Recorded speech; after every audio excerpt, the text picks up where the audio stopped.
Saluditos, mi gente de Lucha Libre Online, ¿qué es la que hay? Les habla Isa, la Demon Diva, y aquí estoy exclusivamente con la campeona de los knockouts de Impact, Jordynne Grace. Jordynne, thank you so much for your time and joining us today. How are you? I'm good. Thank you so much for having me. I'm so excited to talk to you. First of all, I wanted to talk to you about how you got your first title defense out of the way with fans in the arena, because I do recall your first reign. We didn't get to see you do a lot of that stuff in front of the fans. How does it feel to have successfully defended your title against all odds? Oh, I'm so happy to have finally defended that title in front of fans. Like, honestly, my first reign, I didn't really get to defend it much at all in front of anybody. So it was just a completely different experience. I'm so happy to finally, get that out of the way and solidify myself. Yeah, I'm very, very excited that you were able to do that, because I'm pretty sure, I personally think all 2020 title reigns, everybody that held the title throughout the pandemic should get a rerun, just because it just wasn't fair for you guys. I know that you have talked a lot about the Queen of the Mountain match, but I want to bring it up because I haven't gotten the opportunity to talk to you about this match, which was incredible in the talks for match of the year for Impact, in my opinion, not just Impact Wrestling. Let me know, what was the preparation? How did you prepare ahead of that match? So mostly this match was mental, because there was so many different, obviously it's very convoluted, like a lot of like crazy Impact stuff is. Like, obviously we have the Ultimate X match, we have all kinds of insane matches. I think probably this one is definitely the most crazy when it comes to the rules that you have to remember. So really that's mainly what it was, remembering the rules. I went through and I watched all 12 of the last King of the Mountain matches multiple times, just to like get everything down. And even the day of the show, we have to make sure, when structuring the match, that everything makes sense. And it's very hard to do, to be honest with you. So it took a while to put this together. Yeah, I'm pretty sure it did. That's why I was like, I need to learn about the preparation. But most importantly, I would love to hear about the afterwards, because you guys received such positive throughout everybody in the wrestling media. Everybody was giving this match such high praise. I remember watching it and thinking, I just watched something incredible. So what was the afterwards like for you and all the participants in the match? Oh man, I think we were all just happy that no one got hurt, because I know we were doing a lot of like crazy stuff. And I was personally most nervous for Deanna and Chelsea when they went tables. I saw that from different angles, and I was like, man, those tables they didn't help at all, right? Right through the. So I think mostly it was when we got to the back, the entire locker room was there, so it was very, very special to us. Yeah, I'm sure it was. And I was going to say, I heard an interview where you were discussing Diana Purrazzo's asking, the photographer, please tell me you got the shot, like while she had to do the spot. And now it made me very curious about, what is your moment in your career that made you go, I hope the photographer got a shot of that moment? Anything I do that is like crazy or high risk, I feel that. I think most recently at this past Ultimate X match that we did with all the women, me and Tasha did a spot where I did a sky high falling from the rope, and I was like, please have gotten that, like a good angle of it. Like, I was like, because that's what makes it worth it, right? That's what it makes everything worth it, is seeing those pictures and those videos and people sharing that stuff. And if you don't have a good angle of it, you're like, I didn't even have to do it. Right. Why did I bother? Speaking of the Impact Knockout divisions, in my opinion, one of the best women's division in all of the wrestling federations out there right now. I think you guys need to be talked about and deserve to be given so much more credit. I don't hear enough people talking about it. How does it feel to be the face, the champ of this incredible knockout division that is just doing so much for women? You guys are doing crazy matches. You guys are doing incredible things over there. So how does it feel to be the person representing the knockout divisions? Man, I feel very blessed and happy that I'm finally getting put in this position and given this opportunity. I really just want to put my best foot forward and make the Knockouts division look as best as it possibly can. And we have some amazing wrestlers. Some of the best women's wrestlers are in our division right now. And I think that if I can put my best foot forward and give people and fans the best matches that I can, then ultimately more fans are going to come and watch all the other girls. And I think that they really deserve that. Yeah, I agree. I am a big fan of you, of your social media. I follow, the social medias, and I saw that you posted on your Instagram recently a picture, and you're wearing a jacket, a gear that says "I write history." And I just thought that was so epic because you have been a part of so many firsts in Impact Wrestling, so many first matches, the Queen of the Mountain. I think you were part of the first Iron Women's match, first digital media, X Division. How does it feel to actually, do what you preach? You write history. You actually really are doing that. How does that feel for you? And honestly, like all that stuff has come so fast. It's come in the past couple years, and honestly, I feel so happy for it to happen to me. But I also feel like I feel so much pressure because these are a lot of firsts, obviously, right? So I want them to be as good as they possibly can be, because this is it's going to set the standard for all the matches that come after it. So it makes me nervous, but it makes me work even harder than I already am. So I'm just super blessed that I get these opportunities. Do you feel extra pressure with it being a first women's blank, insert match here? Because I personally feel doing the first of anything, there's pressure, but doing the first of anything in women's wrestling is such a big deal. Yes. And I think that way because I always see every time like one of these first time matches gets announced, right? Like with the Ultimate X match, with the Iron One match, with the Queen of the Mountain, there's always people that are saying something negative about it. They're like, oh, this is a women's match. It's not going to live up to the standard of historically what these matches have been, because it's a male dominated industry, right? Right. And I really want to prove those people wrong. Like just, it doesn't make me upset or sad. I'm like, fuck you. No, it's going down. Like, oh, we're going to do it, and we're going to do it maybe better than anybody has ever done it. Right. Anything they can do, we can do better. That is a fact.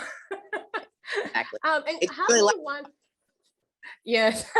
How do you want to differentiate this title reign from your first one? I know we kind of went into it in the beginning where we talked about how your first reign was during 2020, but I feel like the evolution of Jordynne Grace in the last 2 years have been insane. Actually, since you started, I've been following you for a while. Your transformation, the confidence that you exude now is just you're on a different level now. So how do you want this reign to go different from your first one? More than anything, I want this reign to be memorable, because I really feel like my 2020 reign, it can almost get swept under the rug and not talked about, because it wasn't really anything too special, right? And I want this one to feel special, and I want to wrestle the best wrestlers I can. I want to be what I know I can be, and that's the face of the Knockouts division, and I just want to represent this company better than anyone has ever done it, basically. I think you can do that. What is your dream opponent? Regardless, let's say there wasn't a different federations, or regardless of women, men, who is your dream opponent? Oh, I have a lot, actually. But two that come to mind immediately, I'll start with WWE, is Rhea Ripley. I really feel like a kinship towards her almost, because I know that she has also gone through an incredible transformation herself. She went from kind of back in the day when she first started wrestling, kind of looking like a Barbie doll a little bit. Beautiful, long haired, blonde, and she just, I don't know what happened, but something snapped in her. She just looks like this awesome bad bitch now, and I just feel like she's awesome. She's so strong. I see her posting her gym photos all the time too. So I feel like we would have a really excellent match together. And then on the flip side, on the AEW side, Jade Cargill, she is definitely, she looks very impressive, and I think she is very impressive as well. She's actually someone that I trained with in Atlanta before, because we're kind of from that same area, and I know she hasn't been wrestling very long, but I can feel that she's hungry, and she wants to prove that she belongs in pro wrestling. Yeah, I agree. You know what I don't like about asking that question is when I hear the answer, I want to see the matches right away. I think both of those matches will be absolutely epic. You're absolutely right about both of these women and what they're doing. And I think it will be incredible to get the chance to see you in the ring with them. I think it is, it will be an absolutely amazing opportunity. You're a bad bitch yourself, pardon my language. So I think make it a triple threat. Let's put all three of you in there. And two of those girls, like both of those ladies, I think are really great, and they definitely they pushed me to be better, and they inspired me to be better. And I just, one day I hope I can get on their level, because they look amazing. Yes, they do. And you spoke about Rhea Ripley's reinventing herself. I want to talk about you reinventing yourself, and how far you come, your body transformation. We talked about your confidence. Can you just tell me a little bit about what went into it? You said maybe something snapped on her. What really put you in that mentality to want to be the best, and put in the discipline and the work that it takes to do what you're doing now? So really, I've always had the same character of, being the strongest woman in wrestling. I've had the same character. I first started wrestling, so 12 years. And I started to feel a little bit of imposter syndrome, which is like, it's something's not right. Right. And I kind of just wanted to prove to myself that, yeah, you are the strongest woman in wrestling. And so that's when I started taking up powerlifting. I started taking it more seriously, more during the pandemic. After I lost that title, I was like, it really ignited another fire in me, because I was like, I need to get back to that point. And I don't feel like I was doing my best work when I had the title the first time. And I wanted to be someone that people could look up to. And I wanted to be what I said I was, which is the strongest woman in wrestling. And I want to be that. I feel like taking up powerlifting really helped me a lot, because now I have several competition wins under my belt, and I feel records. Yes, right. So I feel so much more confident now that I kind of like I lived up to my own hype, I guess. Like I hype myself up, and I'm like, oh, can you actually do that? And I look in the mirror now, and I'm like, yeah, you did fucking do it.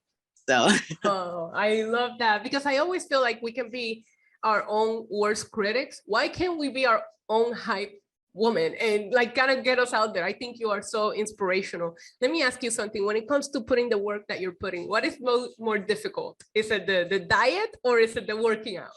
I'll tell you right now, it's the diet. It's insane. Like, especially in the United States, I feel like they just inject sugar into literally everything. So I feel like for the longest time, I probably still do, but I have like a sugar addiction. I have like the worst sweet tooth. Like, it's so bad. Going to the gym is no problem. I love to go to the gym. It's a part of my daily routine, but sometimes I just cannot like stop myself from eating a pint of Ben & Jerry's ice cream. And that's really my downfall. How many cheat days do you have? Do you go to the gym every day? Do you allow yourself to have that cheat day, kind of like, relax, not work out, or maybe eat the Ben & Jerry's without feeling guilty? So recently I have been trying to not do entire cheat days, because I feel like once I take a cheat day, for some reason, it just snowballs more and more, because I'm like, man, I love this food so much. But so recently I've been just trying to have a cheat meal, which, is a little bit more manageable. But yes, I go to the gym at least 5 times a week, usually 6. And sometimes I have to go twice a day, because I try to break up my workouts with cardio and weightlifting. But yeah, I'm really trying to work hard here. Are you a fan of both? Because I've heard that, there's those urban legends or myths about how if you're a weightlifter, you don't like cardio, or if you're a cardio person, you don't like weightlifting. Do you have an issue with either one of them, or are you happy doing both? I really hate cardio. Like, I think, honestly, I think it's because I didn't do cardio for so long. Like, I just did powerlifting, which is you just go in there and you do 5 sets of, 2 to 5 reps, and then that's your workout. Like, that's all it was. And cardio, it doesn't do anything for powerlifters. It actually can zap your strength. It takes energy from you. So just in the past few months, I've been doing a lot more cardio. So hopefully it pays off, because I definitely feel, I don't feel as winded in the ring anymore. So that's good. And it's becoming part of my daily routine too, which I never thought I'd say, but I'm on the Stairmaster 5 days a week now. I saw you posted when you were in the Stairmaster at 106-degree weather.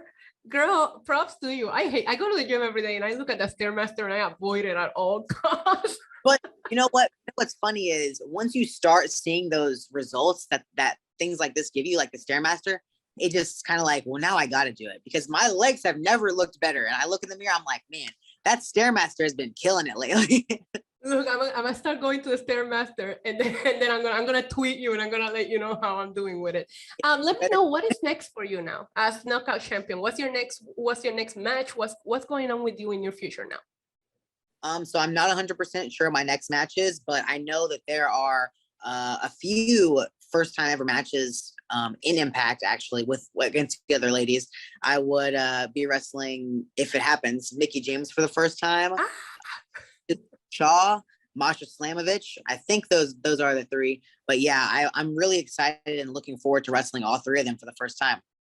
I mean, I cannot wait to see, especially Mickie James. She's one of my all-time favorite. I think you guys are going to put on an incredible match. I want to thank you so much for giving us some of your time today here with Lucha Libre Online. And can you tell everybody here where they can follow you and see all of your stuff? You guys follow me on pretty much every social media platform, Twitter, Facebook, Instagram. I do have a Reddit too, but I don't get on there. You can follow me at Jordynne Grace. Jordynne is spelled Jordyne. And yeah, hopefully I can talk to you guys on those platforms. Thank you so much, Jordynne. Y ustedes, los que están mirando Lucha Libre Online, acuérdense, Derby City Rumble es en julio 15 y 16 en Louisville, Kentucky, y pueden conseguir los tickets ahora mismo en ticketmaster.com. Yo soy Isa la Dimundiva, acompañada con Jordynne Grace. Muchas gracias por ver este